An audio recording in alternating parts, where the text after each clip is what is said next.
In the annals of gunslinging lawmen, just a few names stand out: Wild Bill Hickok, Bat Masterson, Wyatt Earp, and a one-time Oklahoma City police chief whose law enforcement career extended well into the 20th century. Here's Charles Newcomb with Oklahoma Stories.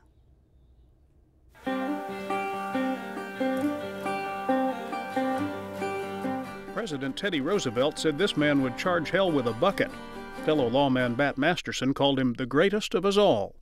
He was arguably the most famous cop in Oklahoma history, and although he was a lifelong teetotaler, beverage alcohol would prove to be his undoing.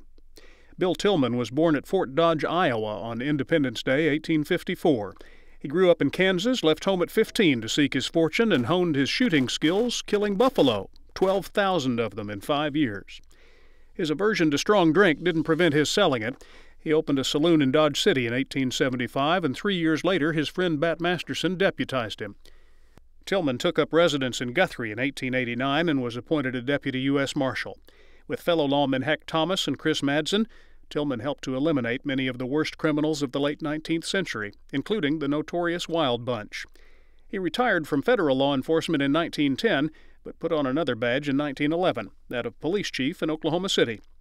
In 1915, he became a filmmaker, directing and starring in the semi-autobiographical Passing of the Oklahoma Outlaw. In 1924, at age 70, Bill Tilghman accepted his last law enforcement post as town marshal of Cromwell, Oklahoma.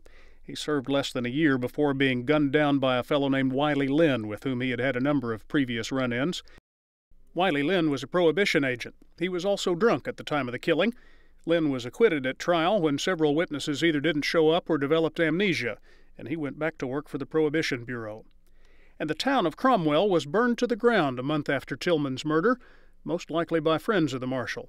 Once a lawless boom town of 10,000, known as the wickedest city in the world, Cromwell still exists, a sedate fraction of its former self, population 265.